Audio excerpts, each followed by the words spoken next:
아까 귀빈 초청 축제 그 주보 6쪽을 보니까 7쪽에 뭐가 있어요? 신천지가 있네요, 글쎄. 한번 봐요, 7쪽. 신천지는 어떻게 접근하나요? 그거 있죠?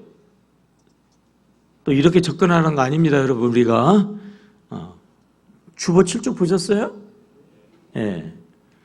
신천지가 이렇게 우리를 미혹하는데, 여러분, 끌려가지 마시고 그들을 끌고 오는 여러분들이 되시기를 주의 이름으로 축복합니다. 아멘입니까? 네, 따라해봐요. 순종하면 만들어서 쓰신다. 아멘입니까? 네.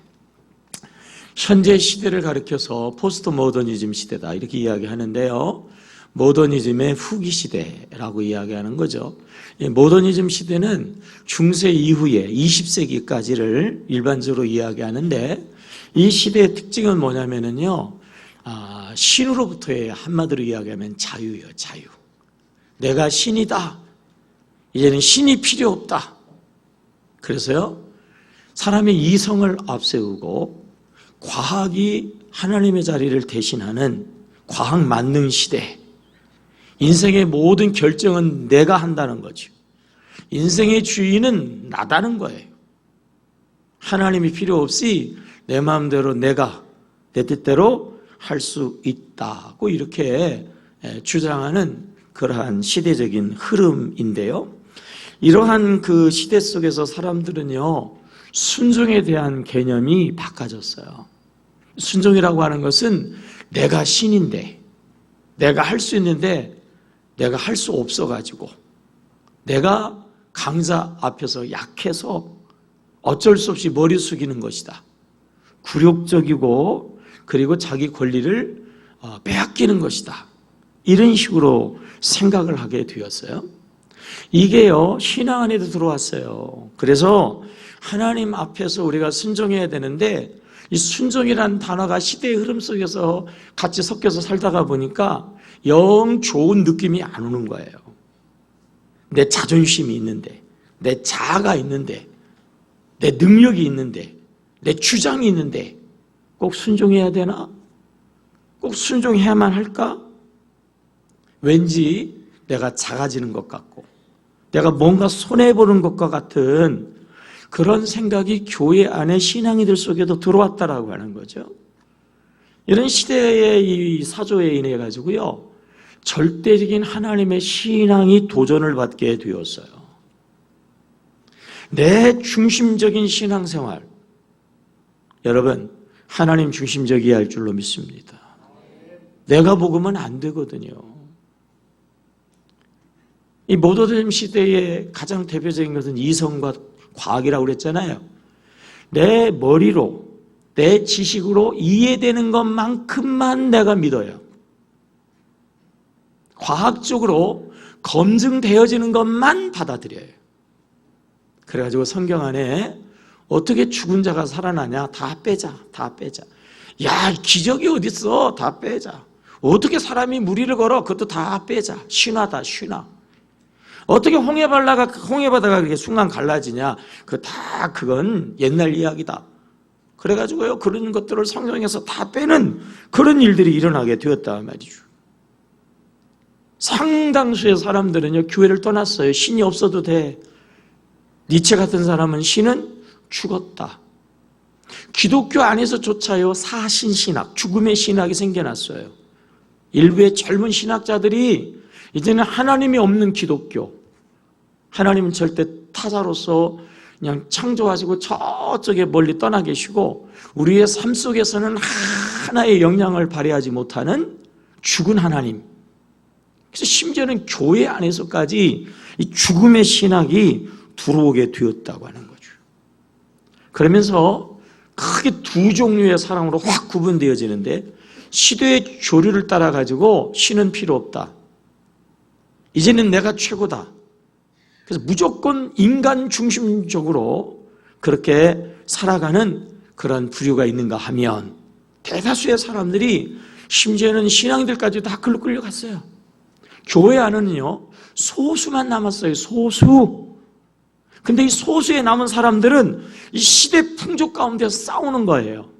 그러면서 결론적으로 내리기를 그래도 하나님을 믿어야 된다는 거예요. 그래도 하나님이 하나님이라고 하는 그러한 고백을 가지고 신앙을 사수하는 소수. 그래서 이 모더니즘 시대는요, 영적인 위기입니다. 교회와 기독교가 아주 심각한 그런 위기 상황의 시대에 직면하게 된 거죠. 그런데 교회 역사학자들은요, 이 모더니즘 시대의 영적인 위기가 아니라는 거예요.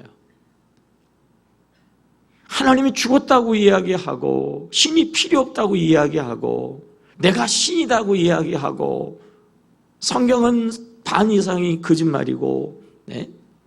이렇게 이야기하는 영적인 위기 시대, 그 시대가 교회학자들은 이야기하기를 기독교가 가장 왕성한 시기다 이렇게 이야기해요. 역설적으로 기독교의 꽃이 가장 활짝 핀 시기, 모더니즘 시기다라고 하는 거죠. 다수의 사람들은요, 그냥 이성을 따라서 과학을 앞세워가지고 다 가버렸는데요, 소수의 사람들 중에서 남아있는 소수의 그리스도인들도요, 그 시대적인 영향을 안 받을 수가 없었어요. 그래서 신앙을 사수하면서 이성적으로 자기의 신앙을 검증하기를 시작했단 말이에요. 철학과 논리를 동원해서 정말 우리가 믿는 하나님이 살아계시냐, 그러면서 존재, 신에 대한 존재 증명이라고 하는 그러한 학문이 나오기를 시작하죠. 성경의 무호성 입증, 성경이 정말 어떻게 하나님의 책이냐, 하나님의 책으로서의 성경의 무호, 흠이 없다고 하는 사실을 학적으로 증명하기를 시작했어요. 죽어서 3일이 내서 썩어져서 냄새가 날 건데 어떻게 살아나냐? 예수의 부활의 역사적인 사실 증명, 이 변증 신학이 일어나면서 하나님이 이론적으로 신앙의 그 모든 진리가 이성적으로 확실하게 남은 사람들에게는 더 잘 믿어지게 된 줄로 믿습니다. 과학적으로 기독교를 접근하기 시작했어요. 눈으로 보여지는 사실만 믿는다 말이에요. 객관적으로 입증되는 진리만 확실하게 받아들인다는 거죠. 그래서 우리의 삶 속에서 정말 하나님이 살아계시냐 말이에요. 정말 하나님이 우리의 삶 속에서 역사하시냐 말이죠. 눈을 뜨고 보니까요, 하나님이 우리의 삶 속에서 역사하시는 분들이 보이는 거예요. 우리의 삶 가운데에서 오늘도 하나님은 살아 역사하시는 줄로 믿습니다. 오늘도 하나님은 여전히 기적을 행하시는 줄로 믿습니다. 믿음이 자꾸 엉터리 같아져가지고 기적이 작아지는 것뿐이에요. 기적이 상대적으로 좀 덜한 것뿐이지 여전히 오늘도 하나님의 기적은 일어나는 줄로 믿습니다. 과학적인 눈으로, 사실적인 눈으로 오늘의 삶 속에 정말 하나님의 계시가를 믿음의 눈으로 보니까 보여지더라는 거예요. 체험되어지더라는 거예요. 경험되어지더라는 거예요. 그러니까 남아있는 소수는요, 믿음이 더 확실해지는 거예요. 그래서 어떻게 보면 기독교 역사에서 이 모던 시대에 기독교인은 가장 소수였어요. 그런데 가장 많은 사람이 선교사로 헌신했어요. 소수였지만 이성적으로, 과학적으로 하나님이 참 하나님의 고백이 되니까 마음으로 믿을 수가 없는 거예요. 그냥 믿을 수가 없는 거예요. 그런 하나님을 위해서 내가 전생애를 헌신하지 아니할 수 없다. 그래가지고 선교사가 가장 많이 나온 시대가 바로 기독교의 위기라고 하는 그 모던 시대였다라고 하는 거예요. 많은 선교단체들, 지금 조금 약화가 되었지만 CCC라든지 IVF라든지 모든 그 선교단체들이요, 다 이 기독교의 위기라고 하는 이 시대에 생겨났어요. 단체가 하나 운영되려고 그러면 돈이 얼마나 많이 들어요? 많은 사람들이 그 돈을, 그 물질을 막 기꺼이 투자해서 소수이지만 가장 많은 물질에 헌신이 있던 시대였단 말이에요. 가장 빠르게 5대양 6대주로 복음이 확장되었던 시대였어요. 가장 강력하고 능력 있고 영향력을 행사하고 다양한 방법으로 문서 전도를 통하여서 의로 전도를 통하여서 또 기타 등등 여러 가지 많은 과학적인 그러한 선진 문명을 앞세워 가지고 복음이 왕성하게 전달되어질 수 있었다는 중요한 이유는 뭘까요? 소수지만 이 사람들이 먼저 이성적으로 자기의 신앙을 확실하게 정립을 하고, 과거에는 무조건 믿으라고 그러고 맹목적으로 믿으라고 그랬더니 상대방이 이게 좀 애매하거든요. 근데 이 소수의 이 확신한 그리스도인들이 자기의 이성, 자기의 논리, 자기의 생각을 가지고 확실하게 증거하니까 받는 사람도 이성적으로 복음을 받아들일 수 있었어요. 사실적으로 체험적인 신앙을 가지고 확실하게 간증을 하니까 복음의 능력이 그들에게 들어가 가지고요, 그들에게도 기적이 일어나고 하나님의 역사가 동일하게 보여져 가지고 그렇게 짧은 시간에 그렇게 복음이 왕성하게 전달되어지게 되어졌다고 하는 거예요. 아멘입니까? 그래서 카나다의 리젠트 대학의 그랜즈 교수는요, 기독교의 복음은 이 모더니즘 시대의 위기가 아니라 기독교의 복음은 모더니즘 종교다. 모더니즘 이 시대에 하나님이 참 하나님이 되어지고 기독교가 참 종교 되었기 때문에 아예 그냥 모더니즘의 종교다 라고까지 이렇게 이야기하는 것이지요. 우리가 여기서 중요한 교훈을 하나 얻게 되어지죠. 따라해 볼까요? 고난이 유익입니다. 아멘입니까? 다시, 위기는 하나님의 역사의 기회입니다. 아멘입니까? 다시 하면, 안 되면 안 될 것 같은데 더 잘 됩니다. 아멘입니까? 오늘은 포스트 모던, 모던 이후의 시대거든요. 21세기는. 근데 여전히 우리는 20세기를 지나오면서 그러한 영향을 이미 다 받아버렸어요. 그러니까 아직도 세상 사람들은 순종이라는 단어를 좋아하지 않아요. 왜 내 권리를 박탈하냐? 왜 내 권리를 빼앗아가냐? 이 굴욕적인 것으로 생각을 하게 되어지는데, 여러분, 세상 사람은 그렇게 이야기한다 할지라도요, 성경에서 이야기하는 순종은 그게 아닙니다. 성경에서 이야기하는 순종은요, 하나님에 대하여서 이성적으로 확실하게 알고 우리의 삶에서 과학적으로 체험되지는 그 신앙의 바탕으로, 그러기에 나를 부인하고 나를 십자가에 못 박아버릴 수 있는 거예요. 하나님을 결단하고 하나님을 선택하는 탁월한 영적인 고백, 이것이요 우리의 순종인 줄로 믿으시기를 바랍니다. 하나님이 하나님이라고 하면 무엇이 문제가 되겠어요?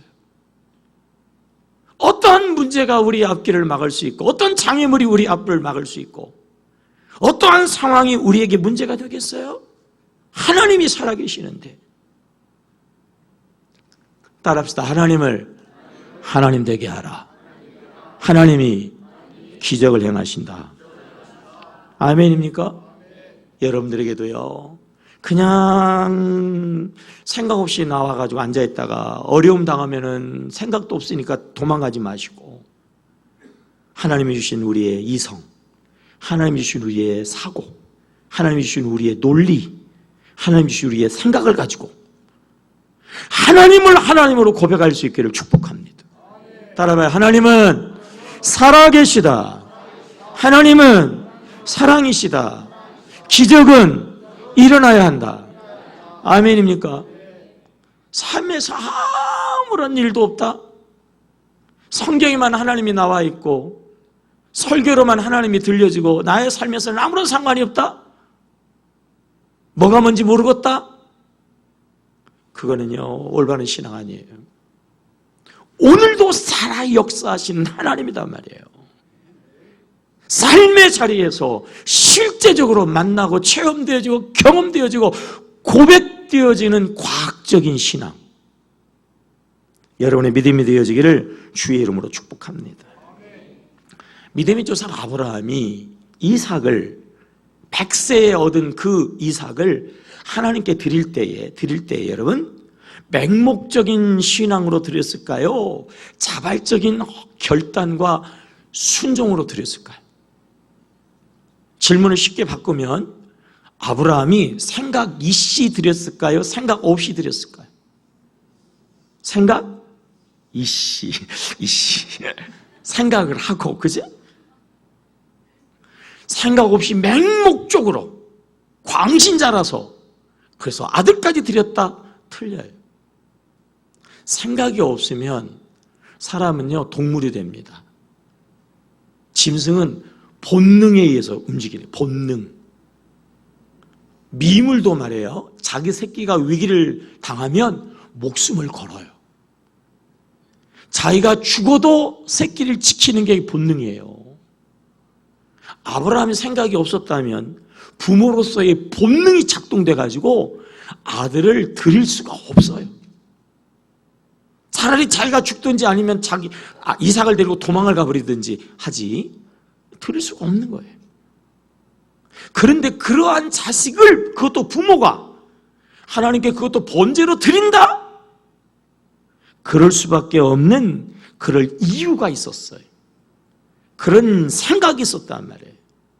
그러한 신앙의 확실한 체험이 있었는데 그 체험은 뭐냐면 하나님은 자신과 아들에게 좋으신 하나님이다라고 하는 거예요. 하나님은 좋은 것을 주신 하나님이라는 거예요. 어느 때는 이해가 되지 않아요. 어느 때는 상식에도 안 맞아요. 어느 때는 당장에는 엄청난 고통이고 순종이 힘들고 어떻게 보면 손해입니다. 그런데 체험한 결과 하나님께 순종하면 결과적으로는 더 잘 되더라는 거예요. 아멘이에요? 아브라함은 신앙의 여정을 통해 가지고 이거를 확실하게 알았단 말이에요. 머리머리 해가지고 그냥 왔다 갔다 하면서 뭐가 뭔지 모르는 신앙이 아니고 삶을 통해 가지고 그 하나님의 살아계심이, 그 하나님의 역사하심이 확실하게 믿어졌단 말이에요. 그래서 순종하니까 그래서 믿음의 조상, 축복의 조상이 되어질 수 있었던 것입니다. 아멘입니까? 다시 한번 하나님은 살아계시다. 하나님은 사랑이시다. 믿어지기를 축복합니다. 맹목적으로 아니라 확실하게 믿어지기를 축복합니다.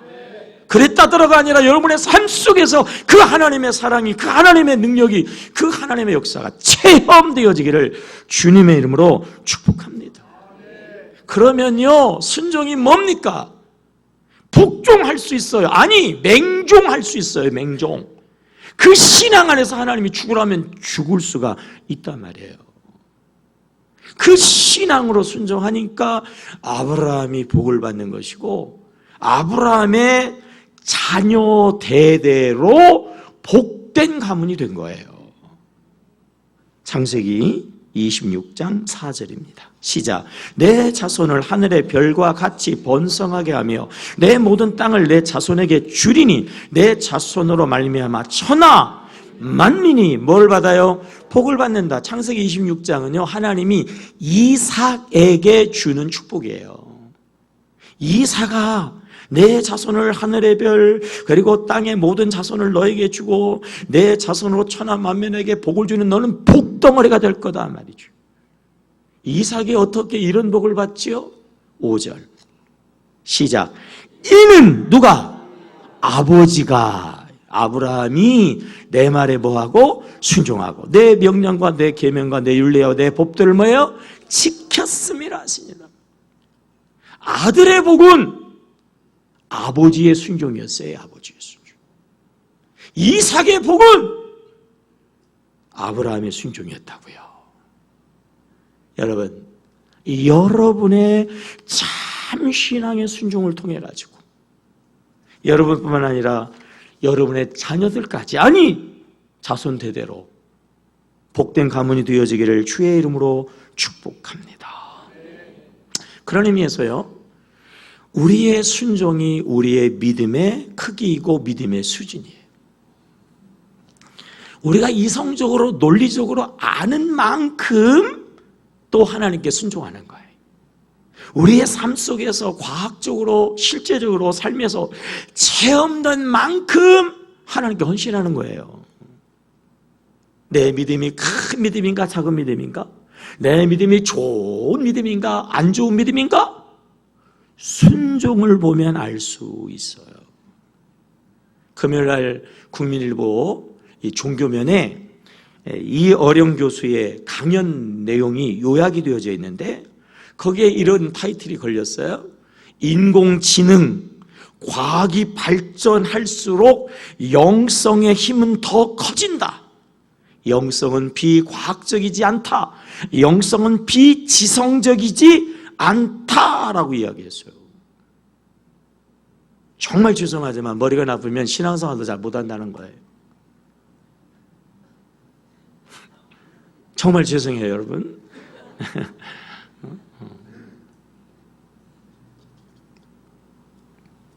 또 뭐라고 얘기했냐면 영성은 한순간에 과학적인 영적 과학의 확신을 갖고, 따라해볼까요? 기도는 영적인 과학입니다. 기도는 반드시 응답됩니다. 아멘입니까? 확실하다 그런 얘기죠. 영적인 것도 과학적인 체험, 확실한 체험이 확실히 하나님의 살아계심이 있다는 거예요. 그분의 그 비유는 이렇게 나왔어요. 문이 살짝 열렸다가 닫히는 그 틈을 통해서 안을 들여다가 봤어요. 그때 안에서요, 막 잔치, 파티가 벌어졌는데 막 찬란한데 마치 천국을 방불하는 잔치가 살짝 보인 거예요. 하나님이 우리의 삶 속에서 영적으로 우리를 아주 순간 사실적으로 실제적으로 과학적으로 하나님이 우리를 만나 주신다는 거예요. 그러한 영적인 과학을 가지고 영적인 이 사실을 붙잡고 그 하나님께 순종의 싸움을 계속 싸워가면서 순종의 삶을 살아가는 것, 이게 신앙생활이라고 하는 거예요. 아멘입니까? 따라봐요. 하나님은 살아계시다. 하나님은 사랑이시다. 아멘입니까? 여러분들이 과거에 만났던 하나님, 여러분들이 과거에 하나님이 고쳐주셨던 그 치료의 하나님, 절망의 상황 가운데에서 샘솟는 기쁨으로, 그 기쁨으로 위기를, 그 문제를 극복하게 하신 그때 그 하나님, 그 하나님의 과학을 붙잡고 오늘 힘들어도, 오늘 어려워도, 오늘 세상의 부귀가 영화가 유혹한다 할지라도, 물질이 유혹한다 할지라도, 내 종욕이 나를 유혹한다 할지라도 그거를 이기면서 그거와 싸워 극복하면서 하나님께 순종, 이게 믿음이라는 거예요. 아멘입니까? 생각 없이 왔다 갔다 하다가 어려우면 뭐야 하고 도망가는 거 말이에요. 힘들면 뭐야 이거, 하나님이 뭐 살아계시면 이럴 수 있어? 그리고 그냥 한순간에 초계같이 버리고 신앙 뒤로 하는 거. 이건 기독교도 아니고, 이거는 교회도 아니고, 이거는 참 신앙도 아니다. 그분의 이야기예요. 그분의 이야기. 히브리서 11장은 믿음의 장이거든요. 그 믿음의 장에 나오는 모든 사람들의 공통점, 철저하게 하나님께 순종했다고 하는 거죠.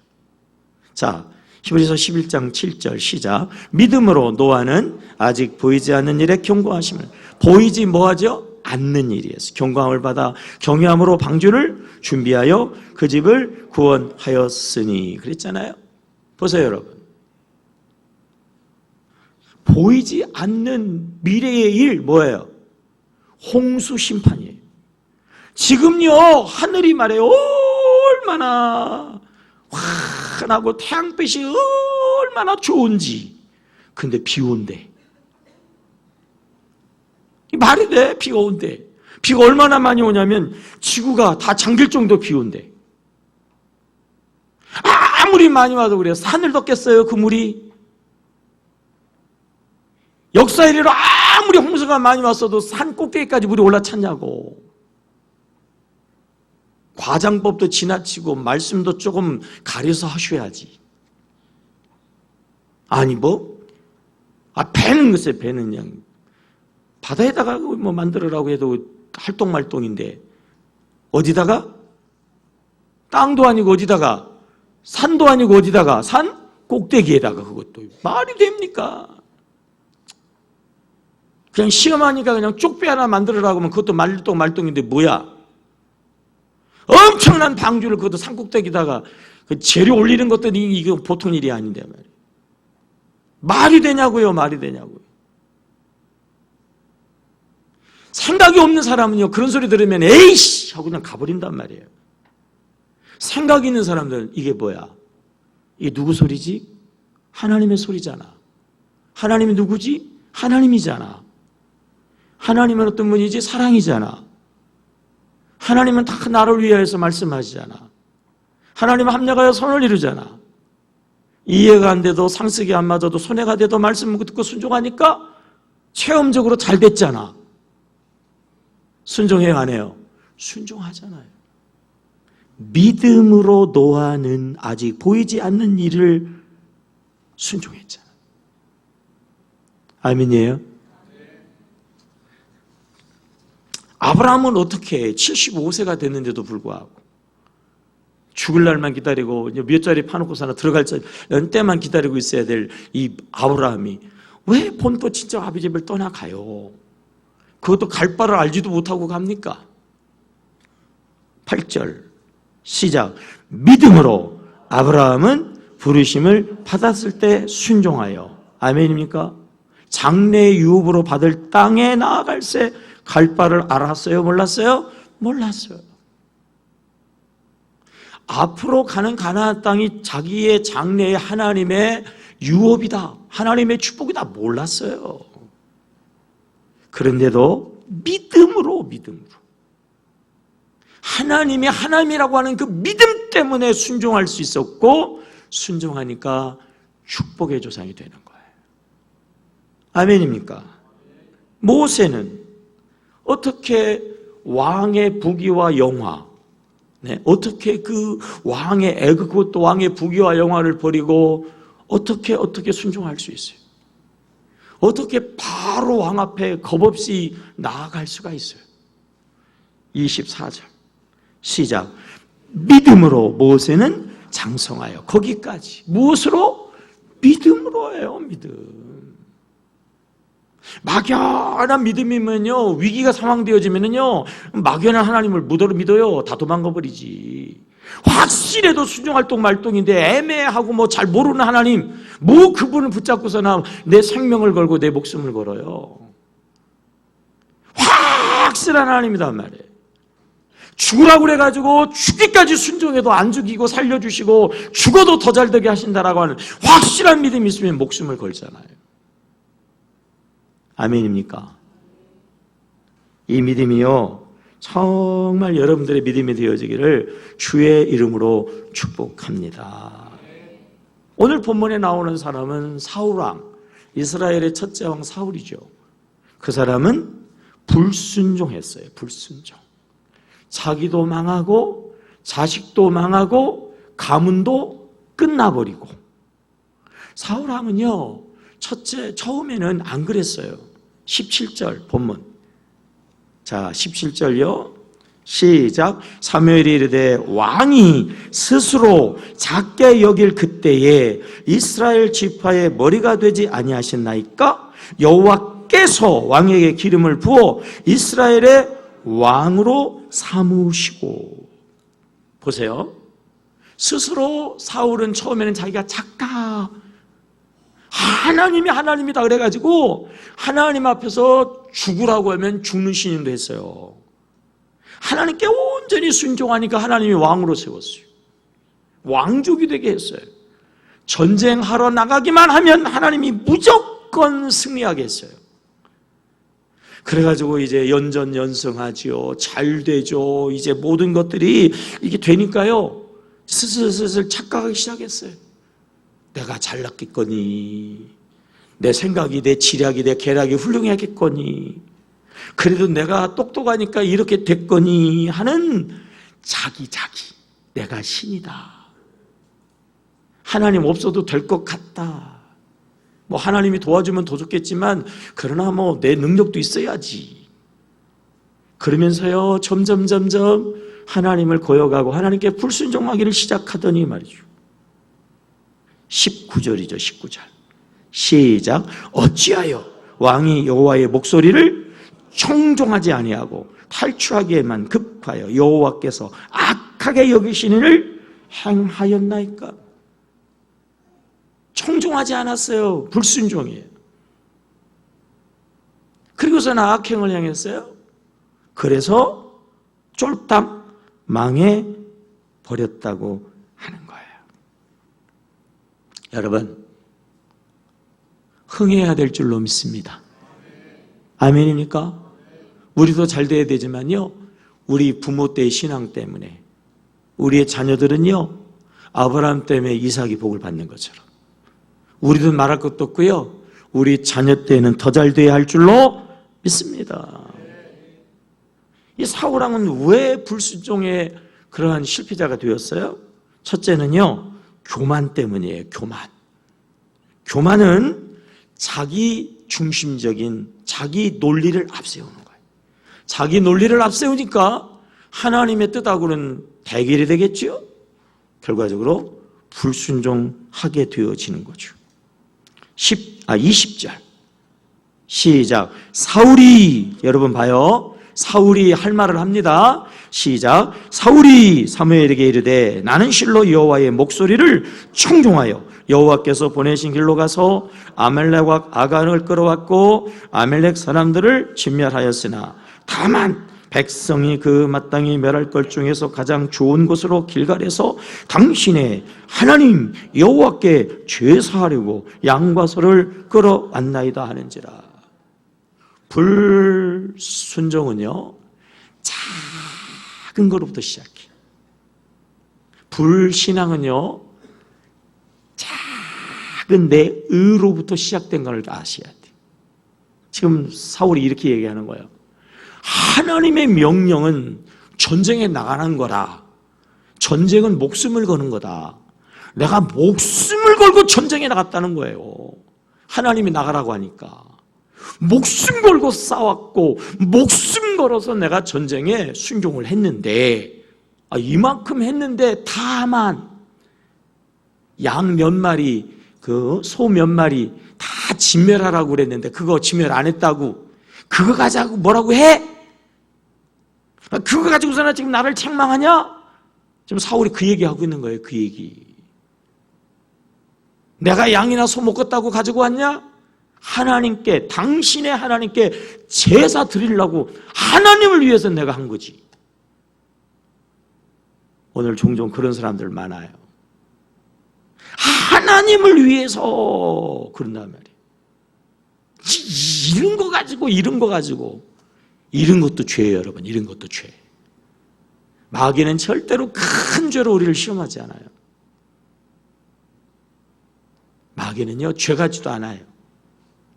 마귀는 작은 것, 근데 그걸 통해 가지고 불순종하게 해요. 점점점 그 불순종이 교만으로 커져. 나중에는 하나님을 맘먹어요. 우리가요 좋은 일 하는 것보다 더 중요한 거는요 하나님의 뜻대로 해야 될 줄로 믿습니다.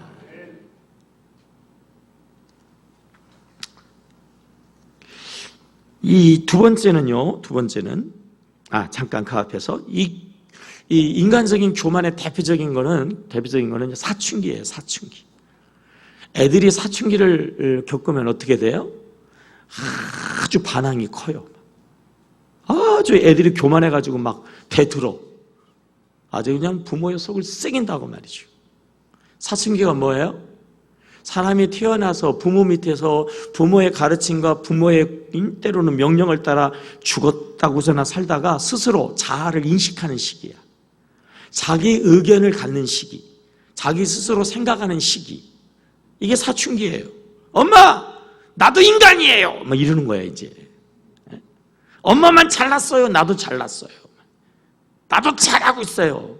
간섭하지 마세요. 막 이러는 거란 말이에요. 여러분, 그러한 자식이 보기가 이뻐요? 못됐어요?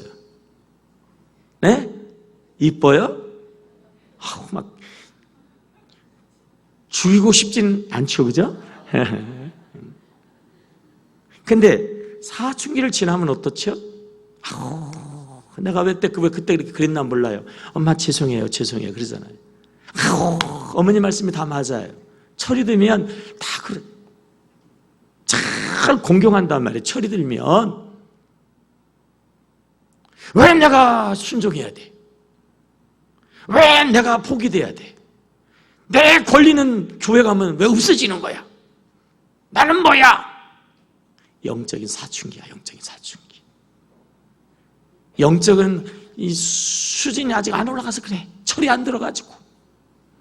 옆 사람 쳐다보고 철 하지 마세요. 성숙하기를 축복합니다. 두 번째는요, 원망과 불평이거든요. 원망과 불평. 이스라엘 백성들이 광야에서 원망하고 불평했어요. 하나님에 대해서 불순종하고 리더 모세에 대해서 불순종하고 그러면서 나타나는 현상이 뭐냐면 원망하고 불평이었어요. 한번 따라해 보실까요? 안 되면 더 잘 된다. 기독교의 위기가 하나님의 기적의 순간이었다. 아멘이죠. 분명히 모던 시대단 말이에요. 신은 없다, 죽었다 막 이랬는데 결과적으로 알고 보니까 기독교의 왕성함이 꽃이 가장 만발했던 시기였더라는 거예요.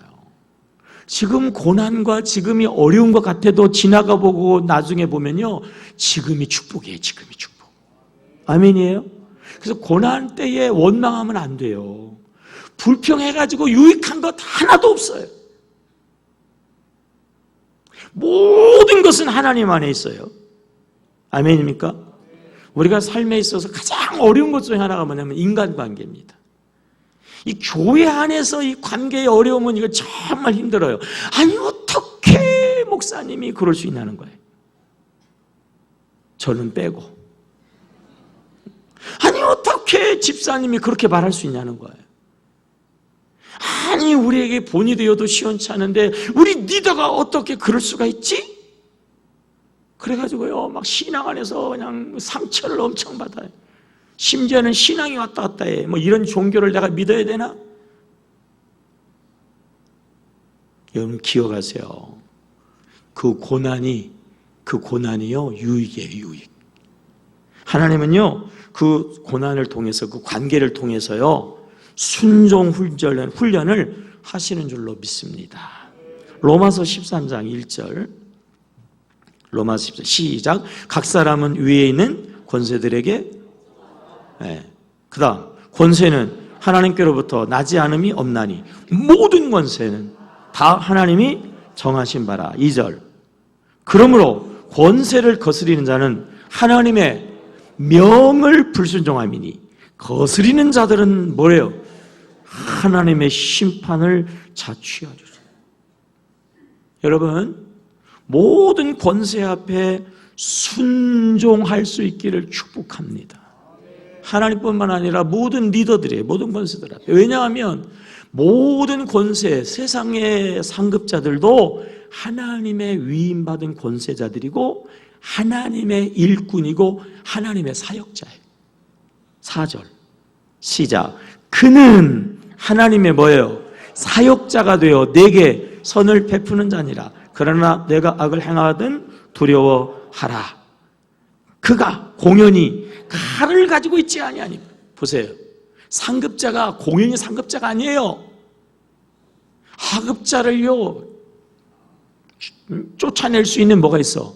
칼이 있어요. 칼이 말이에요.